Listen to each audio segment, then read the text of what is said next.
नमस्कार दोस्तों, मैं सीए कविता स्वागत करती हूँ आप सभी का मेरे इस यूट्यूब चैनल पर। गाइज, आज हम वो आईटीसी देखेंगे जो हमारे जीएसटीआर 2B के अंदर ऑटो पॉपुलेट नहीं होंगे। तो स्टार्ट करते हैं गाइज अपनी ये वीडियो।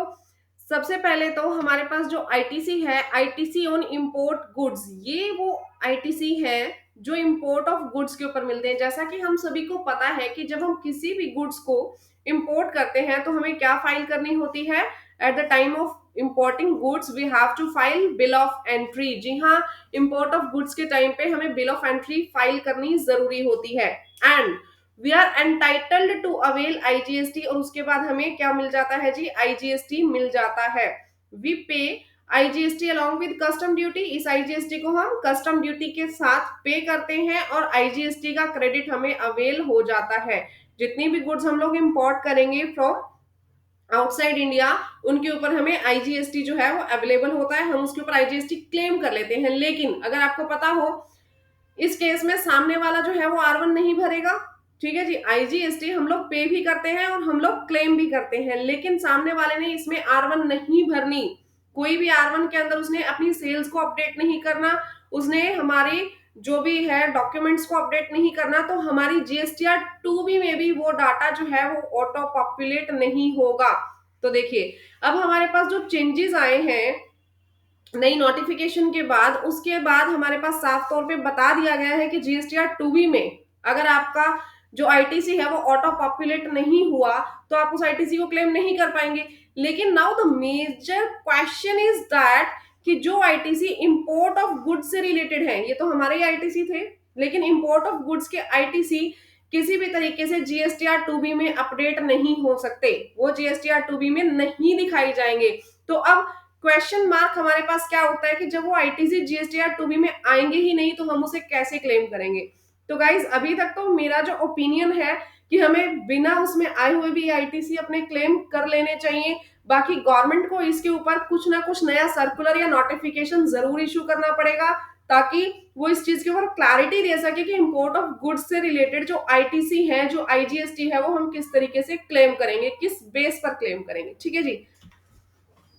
नेक्स्ट अगर मैं बात करूं तो जो आईटीसी है किस पे? रिवर्स चार्ज लाइबिलिटी से रिलेटेड, आरसीएम से रिलेटेड जो लाइबिलिटी है वो भी हमारे 2B के अंदर ऑटो पॉपुलेट नहीं होगी। और इसके बारे में भी जीएसटी डिपार्टमेंट ने कोई भी क्लैरिफिकेशन नहीं दी है। There may be certain reverse charge liability which are related to import of goods और which are related to other goods और सर्विसेज। ठीक है जी, यानी कुछ एक जो रिवर्स चार्ज से रिलेटेड आईटीसी है वो रिलेटेड होंगे import of goods of import of services से रिलेटेड, क्योंकि इंपोर्ट ऑफ सर्विसेज पर हमारे पास क्या लगता है जी? Reverse charge. ठीक है, अदर भी कुछ एक गुड्स और सर्विसेज हैं स्पेसिफाइड जिनके ऊपर हमारे पास क्या लगता है? रिवर्स चार्ज लगता है।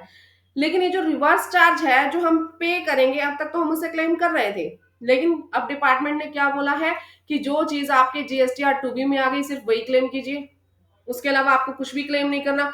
Now here the major question is what, कि जब ये आईटीसी हमारा ऑटो पॉपुलेट ही नहीं हो रहा जीएसटी में, और ये बाकायदा हमारा ही आईटीसी है जिसे हम लायबल है क्लेम करने के लिए, तो अब हम इसे कैसे क्लेम करें? ठीक है जी, तो इसके ऊपर भी गवर्नमेंट को कोई ना कोई सर्कुलर या कोई ना कोई नोटिफिकेशन टाइमली बेसिस पर निकालनी चाहिए। और जब तक नहीं आती, एज पर माय ओपिनियन, मैं अपना ओपिनियन बता रही हूँ, मे बी किसी का ओपिनियन मेरे से डिफर हो, तो मेरा ओपिनियन ये है तब तक हम इस आईटीसी को क्लेम करेंगे अपनी जीएसटीआर 3B में। नेक्स्ट अगर मैं बात करूं, जब हम जीएसटीआर 3B की बात करते हैं तो उसकी टेबल नंबर 4 में ये देखिए, फर्स्ट के अंदर हम लोग क्या दिखाते हैं यहाँ पे?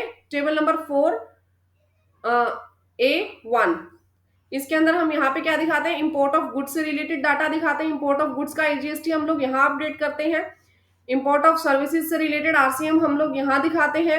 Inward supply liable to reverse charge, इसके अलावा जो रिवर्स चार्ज हो गया कौन सा? अदर देन 1 and 2 अबव, यानी इन दोनों के अलावा जो रिवर्स चार्ज हमारे पास हो गया वो हम यहाँ दिखाते हैं। आईजीएसटी यहाँ पे, सीजीएसटी यहाँ पे, एसजीएसटी यहाँ पे। ठीक है जी, इसके बाद आईएसडी और ऑल अदर आ जाता था हमारे पास। Clear everyone?